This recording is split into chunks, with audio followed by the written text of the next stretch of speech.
Hello friends, welcome to Ramesh TNPSC academy. இன்றைக்கி நம்ம இந்த வீடியோவில் என்ன பார்க்க போகிறோம்னா, 8ஆம் வகுப்பில் இருக்கக்கூடிய 100 முக்கியமான தமிழ் ஒருவரி வினாக்கள் தான் நம்ம இந்த வீடியோவில் பார்க்க போகிறோம். இது பார்த்திங்கன்னா இப்போ எக்ஸாம் வரப்போது உங்களுக்கு லாஸ்ட் மினிட் ரிவிஷனுக்கு ரொம்பவே யூஸ்ஃபுல்லாக இருக்கும். வீடியோவை ஃபுல்லாக பாருங்கள். நம்ம சேனலுக்கு இப்போ தான் நீங்கள் ஃபஸ்ட் டைம் வரீங்க அப்படின்னா கீழே இருக்க நம்ம சேனலோட சப்ஸ்கிரைப் பட்டனை சப்ஸ்கிரைப் பண்ணிக்கோங்க. பெல் நோட்டிஃபிகேஷனை ஆன் பண்ணிக்கோங்க. நான் அடுத்தடுத்து போடுற வீடியோஸ் உங்களுக்கு அப்டேட் ஆகிட்டே இருக்கும். வீடியோ ஃபுல்லாக பாருங்கள். வீடியோ உங்களுக்கு பிடிச்சிருந்தா மறக்காமல் லைக் பண்ணுங்கள். ஃபஸ்ட்டு கொஷின் பாருங்கள். சிந்துக்கு தந்தை, செந்தமிழ் தேநீர், புதிய அறம்பாட வந்த அறிஞன் இப்படின்லாம் பார்த்திங்கன்னா பாரதியாரை புகழ்ந்தது யார் அப்படின்னு கொஷின் கேட்பாங்க. ஸோ இப்போ இந்த மாதிரி சிறப்பு பெயர்கள்லாம் இப்போ இதுலேருந்தே நமக்கு தெரியுது பாரதியாருடைய சிறப்பு பெயர்கள். அப்படி பாரதியாரை புகழ்ந்தது யார் அப்படின்னு கேட்டாங்கன்னா பாரதிதாசன் பாவேந்தர் பாரதிதாசன் அவர்கள் தான் பார்த்திங்கன்னா பாரதியாரை புகழ்ந்திருக்காரு. ரெண்டாவது கேள்வி பாருங்கள். தமிழில் நமக்கு கிடைத்துள்ள மிக பழமையான இலக்கண நூல் எது அப்படின்னு கேட்டிருக்காங்க. தமிழில் நமக்கு கிடைத்த மிக பழமையான இலக்கண நூல் பார்த்திங்கன்னா தொல்காப்பியம் தான். சரிங்களா? அதே மாதிரி இலக்கண நூல்னு மென்ஷன் பண்ணாமல் தமிழில் நமக்கு இது வரைக்கும் கிடைத்திருக்கிறதுலே மிக பழமையான நூல் எதுன்னு கேட்டாலுமே அதுக்குமே தொல்காப்பியம் தான். அடுத்த கொஷின் பாருங்கள். தமிழில் சொல் என்பதற்கு மற்றொரு பொருள் என்ன? தமிழில் இப்போ நிறைய பேர் இதில் கன்ஃபியூஸ் ஆவீங்க. சொல் என்பதன் பொருள் என்ன அப்படின்னு அதில் வேறு பொலி இதெல்லாம் இருக்கும். மொழி, கிளவி, பதம்லாம் இருக்கும். பொருள் மாறும். ஆனால் சொல் என்பதற்கு இன்னொரு பொருள் என்னென்னா நெல் அப்படின்னும் ஒரு பொருள் இருக்குது. ஸோ இதை லாஸ்ட் டைம் கோர்ட் எக்ஸாமில் கேட்டிருக்காங்க. ஸோ கவனமாக ஆன்சர் பண்ணுங்கள். அடுத்த பாருங்கள். அடுத்த கொஷின். செந்தமிழ் அந்தணர் என்று அழைக்கப்படுபவர் யார்? செந்தமிழ் அந்தணர் என்று அழைக்கப்படுபவர் இளங்குமாரனர் அவர்களை தான் பார்த்திங்கன்னா செந்தமிழ் அந்தணர் அப்படின்னு அழைப்பாங்க. அடுத்து பாருங்கள். ஆயுத எழுத்து பிறக்கும் இடம். ஆயுத எழுத்து எங்கே பிறக்கும்னா நம்மளுடைய தலையிலிருந்து பிறக்கும். சரிங்களா? வல்லின மெய்யெழுத்து இருக்குது, இடையின எழுத்துக்கள், அப்புறம் இந்த மாதிரி நிறைய ஒவ்வொரு எழுத்துக்கள் நம்ம உடலில் ஒரு இடத்துல இருந்து பிறக்கும். இது கொஷினில் கேட்பாங்க. அதில் அதிகமாக இந்த கொஷின் கேட்டிருக்காங்க. ஆயுத எழுத்து பிறக்கும் இடம் எங்கன்னா நம்மளுடைய தலையிலிருந்து பிறக்கும். அடுத்த கொஷின் பாருங்கள். தமிழகத்தின் வேர்ட்ஸ்வர்த் என்று புகழப்பட்டவர் யார் அப்படின்னு பார்த்திங்கன்னா வாணிதாசன் அவர்கள் தான். வாணிதாசன் அவர்களை தான் தமிழகத்தின் வேர்ட்ஸ்வர்த் என்று அழைப்பாங்க. அதே மாதிரி பிரெஞ்சு அரசாங்கத்துக்கிட்ட பார்த்திங்கன்னா பிரெஞ்சு அரசாங்கம் வாணிதாசருக்கு வழங்கிய விருது என்னென்னா செவாலியர் விருது வழங்கியிருக்காங்க. இதுவுமே ரிப்பீட்டடாக கேட்குற ஒரு கொஷின். அடுத்த கொஷின் பாருங்கள். 8வது கொஷின். சேகரம் என்பதன் பொருள் என்ன? சேகரம் என்பதன் பொருள் பார்த்திங்கன்னா அது கூட்டம் அப்படின்னு ஒரு பொருளை குறிக்கும். அடுத்து பாருங்கள். தமிழகத்தில் இருக்கக்கூடிய ஆனைமலை பகுதிகளில் வாழும் பழங்குடியினர் யார் அப்படின்னு கேட்பாங்க. தமிழகத்தில் உள்ள ஆனைமலை பகுதிகளில் வாழும் பழங்குடியினருக்கு பேர் பார்த்திங்கன்னா காடர்கள் அப்படின்னு அந்த பழங்குடியினர் கூட்டத்திற்கு பெயர் இருக்குது. பெயர் காடர்கள். ஒன்றன் செயலை குறிக்கும் சொல். இப்போ ஒருத்தர் இருக்கார், அவர் ஒரு செயல் செய்கிறாரு, ஒரு வேலையை செஞ்சுக்கிட்டு இருக்காருன்னா அந்த செயலை குறிக்கக்கூடிய சொல்லை வினைச்சொல் அப்படின்னு சொல்லுவாங்க. அவர் செய்யக்கூடிய செயலை குறிக்கும் சொல் வினைச்சொல் அப்படின்னு சொல்லுவாங்க. அடுத்து 11வது கொஷின் பாருங்கள். திருக்குறளின் பெருமையை கூறும் நூல். திருக்குறளுடைய பெருமையை கூறும் நூல் பார்த்திங்கன்னா திருவள்ளுவ மாலை. சரிங்களா? திருவள்ளுவ மாலை தான் திருக்குறளின் சிறப்புகளை எடுத்து கூறுது. அடுத்து பாருங்கள். மருந்தென வேண்டாவாம் யாக்கைக்கு என கூறியவர் யார்? இது திருக்குறளில் தான் வரும். திருவள்ளுவர் தான் இதை கூறியிருக்காரு. மருந்தென வேண்டாவாம் யாக்கைக்கு. அடுத்து கத்தியை தீட்டாதே உந்தன் புத்தியை தீட்டு என பாடியவர். இதுவும் பார்த்திங்கன்னா இப்போ இவர் வாணிதாசன், முடியரசன், இவங்க எல்லாருமே ரொம்ப முக்கியமானவங்க. நிறைய பேர் இருக்காங்க. பட்டுக்கோட்டை கல்யாண சுந்தரம் அவர்கள், மருதகாசி, உடுமலை நாராயணகவி, இவங்க எல்லாருமே இவங்களை பற்றிலாம் கொஷின்ஸ் அடிக்கடி ரிப்பீட்டே ஆகிட்டுருக்கும். ஸோ நான் பிளேலிஸ்ட் உங்களுக்கு போட்டிருக்கேன், செக் பண்ணி பாருங்கள். கத்தியை தீட்டாதே உந்தன் புத்தியை தீட்டு என பாடியவர் ஆலங்குடி சோமு அவர்கள். சரிங்களா? அடுத்து சிறப்பு பெயர்கள் நிறைய கொஷின்ஸ் வரும். அதில் குறிப்பாக பாருங்கள். இயற்கை ஓவியம் என்று அழைக்கப்படும் நூல் எதுனா 10 பாட்டை தான் சொல்லுவாங்க. 10 பாட்டு தான் இயற்கை ஓவியம் அப்படின்னு சொல்லுவாங்க. அதே மாதிரி இயற்கை இன்பக்களம் என்று அழைக்கப்படும் நூல் பார்த்திங்கன்னா கலித்தொகை தான் இயற்கை இன்பக்களம் அப்படின்னு சொல்லுவாங்க. இயற்கை பரிணாமம் என்று அழைக்கப்படும் நூல் பார்த்திங்கன்னா கம்பராமாயணம். இப்படி ஒவ்வொரு இலக்கியங்களுக்கும் நிறைய சிறப்பு பெயர்கள் இருக்குது. சிறப்பு பெயர்கள்லேருந்து கேள்விகள் ரிப்பீட் ஆகிட்டே இருக்குது. அதை பாருங்கள். இப்போ இயற்கை அன்புனா பெரிய புராணம். இப்படி நிறைய இருக்குது. சரிங்களா? ஸோ அதை கவனமாக பாருங்கள். அடுத்து தமிழ் தென்றல் என்று பாராட்டப்பட்டவர் யாருன்னா திருவி கல்யாண சுந்தரம் அவர்கள் ஐயா தான் தமிழ் தென்றல் அப்படின்னு வந்து பாராட்டினாங்க. அடுத்து வந்து தம்பிரான் தோழர் என்பவர் யார் அப்படின்னு கேட்டிருக்காங்க. தம்பிரான் தோழர் என்பது சுந்தரரை குறிக்கும். சைவ குறவர்கள்லாம் நமக்கு வந்து கொஷின்ஸ் நிறைய கேட்பாங்க. திருஞான சம்பந்தர், திருநாவுக்கரசர், சுந்தரர் அவர்கள், மாணிக்கவாசகர், அப்புறம் அதையும் தாண்டி நீங்கள் வந்தீங்கன்னா சேக்கிலார், அப்புறம் வந்து பார்த்திங்கன்னா திருமூலர், நிறைய இருக்குது. இவங்களெல்லாம் கொஷின்ஸ் வந்து ரிப்பீட் ஆகிட்டே இருக்கும். ஸோ இதெல்லாம் நீங்கள் தான் வந்து பார்த்துக்கணும். அவங்களுடைய சிறப்பு பெயர்கள், அவங்களுடைய படைப்புகள், எந்த திருமுறையை சார்ந்தவங்க அவங்களுடைய பாடல்கள் இருக்குது, அவங்க செஞ்ச செயல்பாடுகள்லாம் நீங்கள் தெரிஞ்சுக்கணும். பெரிய புராணத்தின் ஆசிரியர் பெரிய புராணத்தின் ஆசிரியர் வந்து பார்த்திங்கன்னா சேக்கிலார் அவர்கள் தான். சரிங்களா? அதே மாதிரி தேவாரம் பாடலை தொகுத்தது யார், தொகுத்தவர், பாடியவர் எல்லாமே தெரிஞ்சுக்கணும். தேவாரம் நூலை தொகுத்தது நம்பியாண்டார் நம்பி அவர்கள் தான். சரிங்களா? அதே மாதிரி அடுத்த கொஷின் பாருங்கள், 21வது கொஷின். கலித்தொகையை தொகுத்தது யார்? நல்லந்துவனார். நல்லந்துவனார் அவர்கள் தான் 8 தொகை நூல்களில் ஒன்றான கலித்தொகையை தொகுத்தவர். அடுத்த கொஷின் பாருங்கள், அகழாய்வில் ஏராளமான சுடுமண் பொருட்கள் கிடைத்துள்ள இடம். நான் ஏற்கனவே அகழாய்வுக்கு வந்து ஒரு வீடியோ போட்டிருந்தேன், எந்தெந்த பகுதிகளில் எந்தெந்த பொருட்கள் கிடைக்கப்பட்டுச்சுன்னு. சுடுமண் பொருட்கள் அதிகமாக கிடைக்கப்பட்டது, ஏராளமானது கிடைக்கப்பட்ட இடம் வந்து கீழடியில் தான். முதுமக்கள் தாலி அப்படின்னா தான் ஆதிச்சநல்லூர். ஸோ ஆப்ஷனில் ஆதிச்சநல்லூரும் இருக்கும். ஸோ கவனமாக ஆன்சர் பண்ணுங்கள். அடுத்து பாருங்கள், இசைக்கருவிகளை இசைத்து பாடல் பாடுவோர் அவங்கள வந்து என்ன சொல்லுவாங்க அப்படின்னா பாணர் அப்படின்னு வந்து சொல்லுவாங்க. இசைக்கருவிகளை இசைத்து பாடல் பாடுவோர் வந்து பாணர் அப்படின்னு வந்து அழைப்பாங்க. இயற்கை கருவி என்பது எந்த இசைக்கருவி? இப்போ நிறைய இசைக்கருவிகள் இருக்குது, நரம்பு கருவிகள் இருக்குது, நிறைய தோல் கருவிகள், கஞ்சங்கருவிகள்னு நிறைய கருவிகள் இருக்குது. அதில் ஒரு கருவியை மட்டும் இயற்கை கருவி அப்படின்னு வந்து சொல்லுவாங்க. அது என்ன இயற்கை கருவினா, இயற்கையாகவே அது வந்து ஒரு ஓசை எழுப்பக்கூடிய கருவி, அது வேறு எதுவும் இல்லை. சங்கை தான் வந்து பார்த்திங்கன்னா இயற்கை கருவி அப்படின்னு வந்து சொல்லுவாங்க. அடுத்த கொஷின் பாருங்கள், அன்மொழி தொகை அதை வந்து பிரித்து எழுதுனா அல் கூட்டல் மொழி கூட்டல் தொகை அப்படின்னு தான் பிரியும். இன்னும் வந்து இல்லை, அங்கே வந்து திரியுது. கவனமாக ஆன்சர் பண்ணுங்கள். அல் கூட்டல் மொழி கூட்டல் தொகை. அடுத்த கொஷின் பாருங்கள், தகடூர் தற்காலத்தில் அழைக்கப்படுவது, தகடூர்னு இருந்த ஊர் எது அப்படின்னு கேட்குறாங்க. தகடூர் என்று அழைக்கப்பட்ட ஊர் வந்து தருமபுரி. தற்போதைய தருமபுரிக்கு முன்பு இருந்த பெயர் வந்து பார்த்திங்கன்னா தகடூர். சரிங்களா? அடுத்து சேரர்களின் தலைநகர் என்று அழைக்கப்பட்ட இடம் வந்து வஞ்சி. ஆப்ஷனில் நிறைய ஊர்கள் கொடுத்துருப்பாங்க. கருவூர் இருக்கும், முசிறி இருக்கும், தொண்டி இருக்கும். ஆனால் கவனமாக வஞ்சியை ஆன்சர் பண்ணுங்கள். சேரர்களின் தலைநகர் வஞ்சி. முதல் குலோத்துங்க சோழனின் அவை புலவராக இருந்தது யார் அப்படின்னது கேட்பாங்க.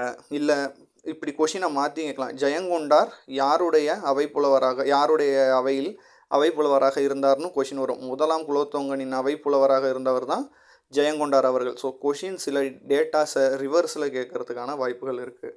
தமிழில் எழுதப்பட்ட முதல் பரணி இலக்கியம் எது அப்படின்னு வந்து கேட்பாங்க. பரணி இலக்கிய நூல் எது அப்படின்னு கேட்பாங்க. தமிழில் முதலில் எழுதப்பட்ட பரணி இலக்கியம் கலிங்கத்து பரணி. சரிங்களா? கலிங்கத்து பரணி. அடுத்து கலிங்கத்து பரணியில் இருக்கக்கூடிய தாளிச்சைகளின் எண்ணிக்கை எத்தனைன்னு கேட்பாங்க. அதில் வந்து 599 தாளிச்சைகள் இருக்குது. சரிங்களா? கலிங்கத்து பரணியை தென்தமிழ் தெய்வ பரணின்னு புகழ்ந்தது யார் அப்படின்னு வந்து கேட்பாங்க. கலிங்கத்து பரணியை தென்தமிழ் தெய்வ பரணின்னு புகழ்ந்தது வந்து ஒட்டக்கூத்தர் அவர்கள் தான் வந்து அதை வந்து அப்படி பெருமைப்படுத்தி கூறியிருந்தாங்க. அடுத்து கவிஞர் மீரா நடத்திய இதழ் எதுனா அன்னம் வீடு தூது அப்படிங்கிற இதழை வந்து நடத்தி வந்தாங்க. சத்துணவு திட்டத்தை கொண்டு வந்தது யார்? இது வந்து கொஷினில் கன்ஃபியூஸ் ஆகிடக்கூடாது. மதிய உணவு திட்டம் அப்படின்னா தான் காமராஜர் ஐயா. சத்துணவு திட்டத்தை கொண்டு வந்ததை வந்து பார்த்திங்கன்னா எம்ஜிஆர் ஐயா அவர்கள் தான் வந்து கொண்டு வந்தாங்க. அடுத்து அதியமானுக்காக தொண்டைமானிடம் தூது சென்றவர் யார்? அதியமானுக்காக தொண்டைமானிடம் தூது சென்றது ஔவையார் அவர்கள் தான் தூது செல்கிற மாதிரி அதில் கதை இருக்கும். கொஷினை இப்படியும் சொல்லலாம், அதியமானுக்காக ஔவை யாரிடம் தூது சென்றார்னு கேட்பாங்க. அப்போ தொண்டைமான். ஸோ இன்ஃபர்மேஷன் ரிவர்ஸ் ஆகும். ஸோ வந்து கவனமாக இது பண்ணிக்கோங்க. திருமந்திரம் நூலின் ஆசிரியர் யார்? திருமந்திரம் நூலின் ஆசிரியர் திருமூலர் அவர்கள். சரிங்களா? திருமூலர் அவர்கள். தமிழ் 3000 என்று அழைக்கப்படும் நூல் எதுனா அதுவுமே திருமந்திரம் தான். திருமந்திரத்தின் வேறு பெயர் தமிழ் 3000. சரிங்களா? அடுத்த கொஷின் பாருங்க, தென்னிந்திய சமூக சீர்திருத்தத்தின் தந்தை என்று அழைக்கப்பட்டவர் யார்? தென்னிந்திய சமூக சீர்திருத்தத்தின் தந்தை என்று அழைக்கப்பட்டவர் வந்து பார்த்திங்கன்னா அயோத்திதாசர். சரிங்களா, அயோத்திதாசர் தான் தென்னிந்தியாவின் சமூக சீர்திருத்தத்தின் தந்தையாக திகழப்பட்டார். சிறுகதை மன்னன் என்று போற்றப்பட்டவர் யாருன்னு வந்து பார்த்திங்கன்னா புதுமை பித்தன் அவர்கள். புதுமை பித்தன் தான் சிறுகதை மன்னன் என்று அனைவராலும் போற்றப்பட்டார். அடுத்த கொஷின் பாருங்கள். இலக்கணத்திற்கு உட்பட்டு எழுதப்படும் கவிதை, அதாவது ஒரு இலக்கண நயத்தோட இலக்கண முறைப்படி இந்த வார்த்தை தான் இருக்கணும், இந்த சொல்லாடல் தான் இருக்கணும் அப்படின்னு அந்த கட்டுப்பாட்டுக்கு உட்பட்டே எழுதக்கூடிய கவிதைகளை வந்து பார்த்திங்கன்னா மரபு கவிதை அப்படின்னு வந்து சொல்லுவாங்க. ஆனால் அடுத்த கொஸ்டின் பாருங்கள். இலக்கண கட்டுப்பாடு இன்றி, அதாவது பொருள் நமக்கு போய் சேர்ந்தால் போதும்னு சொல்லிட்டு இலக்கண முறைப்படியே மீறி அந்த கட்டுப்பாட்டை மீறி எழுதுவது வந்து புதுக்கவிதை அப்படின்னு வந்து சொல்லுவாங்க.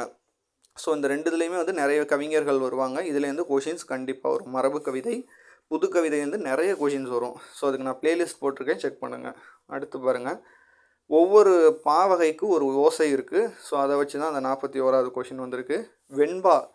வெண்பாவுடைய ஓசை வந்து செப்பல் ஓசை. சரிங்களா, வெண்பாவுடைய ஓசை செப்பல் ஓசை. கலிப்பாவுடைய ஓசை வந்து பார்த்திங்கன்னா துள்ளல் ஓசை. கலிப்பாவுடைய ஓசை துள்ளல் ஓசை. வஞ்சிப்பாவிற்கு வந்து தூங்கல் ஓசை. ஆசிரியப்பாவுக்கு அகவல் ஓசை. அடுத்து திருப்பாவை நூலின் ஆசிரியர் யார்? 12 ஆழ்வார்களில் ஒருவரான ஆண்டாள் அவர்கள் தான் வந்து பார்த்திங்கன்னா திருப்பாவை நூலின் ஆசிரியர். மேத்தா அவர்களுடைய சாகித்ய அகாடமி விருது பெற்ற நூல் எது அப்படின்னு வந்து கேட்பாங்க. சாகித்ய அகாடமிக்கு நம்ம தனியாக வீடியோ போட்டிருக்கோம். சாகித்ய அகாடமிலேருந்து ஒரு கொஷின் கண்டிப்பாக வரும். மேத்தா அவர்களின் சாகித்ய அகாடமி விருது பெற்ற நூல் ஆகாயத்திற்கு அடுத்த வீடு. சரிங்களா. இந்திய அரசியலமைப்பின் தந்தை இல்லை, அல்லது இப்படி கேட்பாங்க, இந்திய அரசியல் சாசனத்தின் தந்தை எப்படி கேட்டாலும் வந்து அதுக்கு பதில் அண்ணல் அம்பேத்கர் அவர்கள் தான் இந்திய அரசியலமைப்பின் தந்தை. சரிங்களா. இந்தியா விஜயா முதலிய இதழ்களை நடத்தியது யார் அப்படின்னு வந்து கேட்பாங்க. இந்தியா விஜயா முதலிய இதழ்களை நடத்தியவர் மகாகவி பாரதியார் அவர்கள் தான். சரிங்களா. அடுத்த கொஷின் பாருங்கள். தொல்காப்பியத்தின் மொத்த இயல்களின் எண்ணிக்கைனா தான் 27 போடணும். அதில் வேணால் 3 அதிகாரங்களாக பிரிப்பாங்க. எழுத்து சொல் பொருள்னு 3 அதிகாரங்களாக பிரிக்கும். ஒரு அதிகாரத்துக்கு 9 இயல்கள் தான். அப்போ அதிகாரத்திற்கு எத்தனை இயல்னு கேட்டுட்டாங்கன்னா 9 தான் நீங்கள் போடணும். மொத்த இயல்களின் எண்ணிக்கைன்னு கேட்டால் 27. ஸோ இதில் வந்து கவனமாக இது பண்ணுங்கள். தேவநேயம் நூலை தொகுத்தது யார்? தேவநேயம் நூலை தொகுத்தது ரா இளங்குமாரனார் அவர்கள் தான். அடுத்து பாருங்கள். வல்லின மெய்யெழுத்து பிறக்கும் இடம். ஏற்கனவே நம்ம பார்த்தோம், ஆயுத எழுத்து தலையில் பிறக்குது. வல்லின மெய்யெழுத்துக்கள் பிறக்கும் இடம் வந்து பார்த்திங்கன்னா மார்பு. சரிங்களா, மார்பிலிருந்து பிறக்கிறது. அடுத்த கொஷின் பாருங்கள். வாணிதாசனின் நூல்கள் என்னென்ன அவர் இயற்றிய நூல்கள் வந்து பார்த்திங்கன்னா தமிழச்சி, கொடிமுல்லை, குழந்தை இலக்கியம், எழிலோவியம், தொடுவானம் போன்ற நூல்களை வாணிதாசன் அவர்கள் இயற்றியிருக்காங்க. அடுத்து பாருங்கள். கலர்நிலம் போன்றவர்னு திருவள்ளுவர் யாரை குறிப்பிட்டு சொல்கிறாருன்னா கல்லாதவர்கள்னால் படிக்காதவர்களை தான் வந்து பயனற்ற நிலம்னு வந்து திருவள்ளுவர் கூறியிருக்கிறார். அடுத்ததை பாருங்கள். கவிமணி எழுதிய நூல்கள். கவிமணி தேசிய விநாயகனார் எழுதிய நூல்கள் எதுனா அதில் முக்கியமானது ஆசிய ஜோதி, மருமக்கள் வழி மான்மியம், அப்புறம் வந்து கதர் பிறந்த கதை. இதெல்லாம் வந்து கவிமணி அவர்கள் இயற்றிய நூல்கள். குமரகுருபரர் அவர் எழுதிய நூல்கள் எதுன்னு வந்து பார்த்திங்கன்னா முத்து குமாரசுவாமி பிள்ளை தமிழ், மீனாட்சி அம்மை பிள்ளை தமிழ், அப்புறம் வந்து பார்த்திங்கன்னா கந்தர் களி வெண்பா, அப்புறம் வந்து கைலை கலம்பகம், சகலகலா வள்ளி மாலை போன்ற நூல்களை குமரகுருபரர் அவர்கள் இயற்றியிருக்காங்க. நான் ஏற்கனவே சொன்ன மாதிரி சிறப்பு பெயர்களில் இயற்கை தவம் என்று அழைக்கப்படும் நூல் எதுன்னு வந்து பார்த்திங்கன்னா சீவக சிந்தாமணியை தான் இயற்கை தவம் அப்படின்னு வந்து நம்ம சொல்கிறோம். இயற்கை அன்பு என்று அழைக்கப்படும் நூல் எதுன்னு வந்து பார்த்திங்கன்னா பெரிய புராணம். சரிங்களா, பெரிய புராணத்தை தான் இயற்கை அன்பு அப்படின்னு வந்து அழைக்கிறோம். அடுத்த கொஷின் பாருங்கள். திருத்தொண்டர் தொகையின் ஆசிரியர் வந்து பார்த்திங்கன்னா சுந்தரர் அவர்கள். சரிங்களா, சுந்தரர் தான் திருத்தொண்டர் தொகையின் ஆசிரியர். அடுத்து நான் ஏற்கனவே இசைக்கருவிகளில் சொன்னேன். நரம்பு கருவிகளில் ஒவ்வொன்றுக்கும் ஒரு வகையான நரம்புகள் எண்ணிக்கை இருக்குது. வீணைக்கு வந்து 7 நரம்புகளை உடையது. சடகோப யாழ் வந்து பார்த்திங்கன்னா யாழுங்கிறது இசைக்கருவி. சரிங்களா, அந்த யாழ் வந்து பார்த்திங்கன்னா 14 நரம்புகளை உடையது. மகர யாழ் வந்து 19 நரம்புகளை கொண்டது. பெரிய யாழ் வந்து 21 நரம்புகளை கொண்டது. பறையை முழங்கி கொண்டு ஆடும் ஆட்டம், பறையை முழங்கி கொண்டு ஆடும் ஆட்டம் தப்பாட்டம் என்று அழைக்கப்படுகிறது. சரிங்களா? சொற்களின் இடையிலும் இறுதியிலும் என்ற இடைச்சொல் மறைந்து வந்தால் அது உண்மை தொகை. ரொம்ப ஈஸியான கொஷின். என்ற சொல் மறைந்து வந்தால் அது உண்மை தொகை. ஒன்றுக்கும் மேற்பட்ட சொல்லில் என்ற உம உறுப்பு வந்து பார்த்திங்கன்னா வெளிப்படையாக வந்தால் அது எண்ணுமை. சரிங்களா? அடுத்த கொஷின் பாருங்கள். ஒரே சொல் பலமுறை அடுக்கி வருவது வந்து ஈஸி தான், அடுக்கு தொடர் அப்படின்னு சொல்லுவோம். இரட்டை கிளவினா 2 முறை தான் வரும், அதை பிரித்தா பொருள் தராது. ஆனால் அடுக்கு தொடர் அப்படி இல்லை, பிரித்தா பொருள் தரும். தன்பொருணை ஆறு அப்படின்னா நமக்கு தெரியும், தாமிரபரணி ஆறு. அதே மாதிரி ஆண் பொருணை ஆறுன்னு ஒன்று இருக்குது, அமராவதி ஆறு. சரிங்களா? ஜெயங்கொண்டாரை பரணிக்கோர் ஜெயங்கொண்டார் அப்படின்னு புகழ்ந்தது யார் அப்படின்னு வந்து பார்த்திங்கன்னா பலபட்டை சொக்கநாதர் அவர்கள் தான். சரிங்களா? இதே தென்தமிழ் தெய்வபரணினா ஒட்டக்கூத்தர் அவர்கள், பரணிக்கோர் ஜெயங்கொண்டார்னா அது சொக்கநாதர் அவர்கள். சரிங்களா? போர் முனையில் 1000 யானைகளை கொன்ற வீரனை பாடும் இலக்கியம் எதுனா பரணி இலக்கியம். சரிங்களா? 1000 யானைகளை கொன்ற வீரனை பாடும் இலக்கியம் பரணி இலக்கியம். கலிங்கத்து பரணியின் ஆசிரியர் யார்? கலிங்கத்து பரணியின் ஆசிரியர் ஜெயங்கொண்டார் அவர்கள். சரிங்களா? அடுத்து மதிய உணவு திட்டத்தை கொண்டு வந்தது யார்? மதிய உணவு திட்டத்தை கொண்டு வந்தவர் வந்து காமராஜர் ஐயா அவர்கள். எம்ஜிஆர் அவர்களுக்கு பாரத ரத்ன விருது வழங்கப்பட்ட ஆண்டு எது? அவருக்கு வந்து பார்த்திங்கன்னா பாரத ரத்ன விருது வழங்கப்பட்ட ஆண்டு 1988ஆம் ஆண்டு வழங்கப்பட்டது. 63 நாயன்மார்களும் ஒருவராகவும் 11 சித்தர்களும் ஒருவராகவும் கருதப்படுவர் யார்னா திருமூலர் அவர்கள் தான். திருமந்திரத்தின் ஆசிரியரான திருமூலர் அவர்களை தான் கருதுகிறாங்க. ஒன்றே குலம் ஒருவனே தேவன் என கூறும் நூல் எது? ஒன்றே குலம் ஒருவனே தேவன் என கூறும் நூல் வந்து திருமந்திரம். சரிங்களா? அடுத்து அறிவை அறிவோருக்கு ஆனந்த வெள்ளமதாய் கரையேறுவே பொங்கும் கடலே பராபரமே என கூறியவர் யார்னா குணங்குடி மஸ்தான் சாஹிப் அவர்கள் தான் இந்த வரிகளை கூறியிருக்காரு. அந்த குணங்குடி மஸ்தான் சாஹிப் அவர்கள் இயற்றிய நூல்கள் என்னென்னா எக்கால கண்ணி, அப்புறம் வந்து நந்தி வர கண்ணி, மனோன்மணிய கண்ணி போன்ற நூல்களை இயற்றியிருக்காரு. அந்த குன்னங்குடி மஸ்தான் சாஹிப் ஐயா அவர்களுடைய இயற்பெயர் வந்து பார்த்திங்கன்னா சுல்தான் அப்துல் காதர். சரிங்களா? சுல்தான் அப்துல் காதர் தான் அவருடைய இயற்பெயர். அயோத்திதாசர் அவர்களின் இயற்பெயர் வந்து பார்த்திங்கன்னா காத்தவராயன். சரிங்களா? அயோத்திதாசரின் இயற்பெயர் காத்தவராயன். ஏற்கனவே பாவகைகளுடைய ஓசைகள் பார்த்தோம். அது மாதிரி சங்க இலக்கியங்களில் பெரும்பான்மையான பாவகைகள் எதுனா ஆசிரிய பாவால் அமைக்கப்பட்டது சங்க இலக்கியங்கள். சரிங்களா? திருவெம்பாவை நூலை இயற்றியது யார்? திருவெம்பாவை நூலை இயற்றியவர் வந்து பார்த்திங்கன்னா மாணிக்க வாசகர். சைவ சமய குறவர்களில் முக்கியமானவரான மாணிக்க வாசகர். மேத்தா அவர்கள் இயற்றிய நூல்கள்.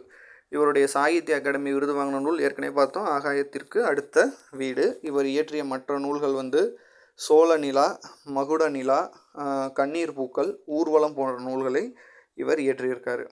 அடுத்து பாருங்கள், வேலி கலைச்சொல், இதுக்கு என்ன அர்த்தம் அப்படின்னு வந்து பார்த்திங்கன்னா பள்ளத்தாக்கு அப்படின்னு வந்து அர்த்தம்.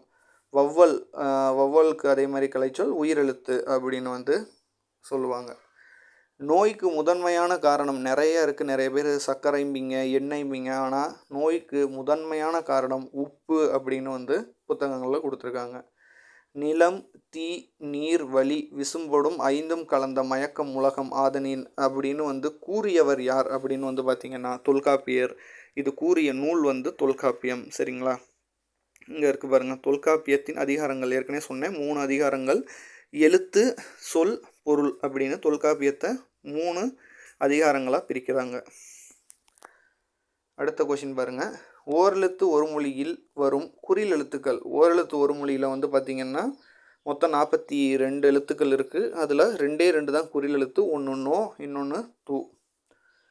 திருச்சிக்கு அருகில் வந்து அல்லூரில் திருவள்ளுவர் தவசாலை மற்றும் பாவாணர் நூலகம் அமைத்தவர் யார் அப்படின்னு வந்து பார்த்திங்கன்னா அதுவும் இளங்குமாரனார் அவர்கள் தான். அடுத்து மெல்லின மெய்யெழுத்து பிறக்கும் இடம் மூக்கு, இடையின மெய்யெழுத்து பிறக்கும் இடம் எங்கன்னு வந்து பார்த்திங்கன்னா கழுத்து. ஏற்கனவே பார்த்தோம், தலையில் ஆயுத எழுத்து. வல்லின மெய்யெழுத்து வந்து மார்பில் பிறக்குது, மெல்லின மெய்யெழுத்து மூக்கிலும், இடையின மெய்யெழுத்து கழுத்திலும் பிறக்குது. அடுத்த கொஷின், வாணிதாசனின் இயற்பெயர் வந்து பார்த்திங்கன்னா அரங்கசாமி எனும் எத்திராசலு. சரிங்களா? அடுத்து கோணங்காத்து பாடல் என்ற நாட்டுப்புற பாடலின் ஆசிரியர் வந்து பார்த்திங்கன்னா வெங்கம்பூர் சுவாமிநாதன் அவர்கள் தான் அந்த பாடலுடைய ஆசிரியர். அறத்துப்பாவில் உள்ள இயல்கள், திருக்குறளில் மொத்தம் 9 இயல்கள் இருக்குது. அதில் அறத்துப்பாலையே வந்து பார்த்திங்கன்னா 4 இயல் வந்துடும், பொற்பால 3 இயல், இறுதியாக இன்பத்துப்பாலில் 2 இயல். இந்த அறத்துப்பாலில் உள்ள 4 இயல் எதுனா பாயுறவியல், இல்லறவியல், துறவரவியல், ஊழியல். சரிங்களா? அதே மாதிரி இதில் வந்து 38 அதிகாரங்கள் அறத்துப்பாலில் இருக்குது. அடுத்த கொஸ்டின் பாருங்கள். நோய் நாடி நோய் முதல் நாடி என கூறும் நூல், இதுவும் வந்து பார்த்திங்கன்னா திருக்குறள் தான் கூறுது. சராசரி மனிதன் தனது வாழ்நாளில் தூங்கும் ஆண்டு எத்தனை ஆண்டுகள் தூங்குறாங்கன்னா 20 ஆண்டுகள். சரிங்களா? 20 ஆண்டுகள் சராசரியாக மனிதன் தன்னுடைய வாழ்நாளில் தூங்குறாங்க. அடுத்த கொஸ்டின் பாருங்கள். ஐநா அவையில் வந்து பார்த்திங்கன்னா சபையுடைய முதல் பெண் தலைவராக இருந்தது யாருன்னு வந்து பார்த்திங்கன்னா விஜயலட்சுமி பண்டித் அவர்கள் தான் முதல் பெண் தலைவராக இருக்காங்க. அடுத்த கொஷின். கூம்போடும் மீப்பாய் கலையாது என்று கூறும் நூல் எதுனா புறநானூறு கூறுகிறது. அடுத்த கொஷின்.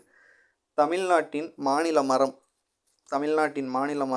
பனை மரம். சரிங்களா? பனை மரம் தான் தன்னுடைய வேரிலிருந்து பல மரம் வரைக்கும் மேலே இருக்கக்கூடிய அந்த நொங்கு இதில் வரைக்கும் பல சிறப்புகளை வந்து வச்சுருக்கு. ஆனால் இன்றைக்கு வந்து அதோடைய விழிப்புணர்வு நிறைய பேருக்கு இன்னும் போய் சேராமல் இருக்குது. ஸோ பனை மரம்லாம் வந்து நம்ம போற்றி காக்க வேண்டிய மரங்களில் அது ரொம்ப முக்கியமான ஒரு மரம். சரிங்களா?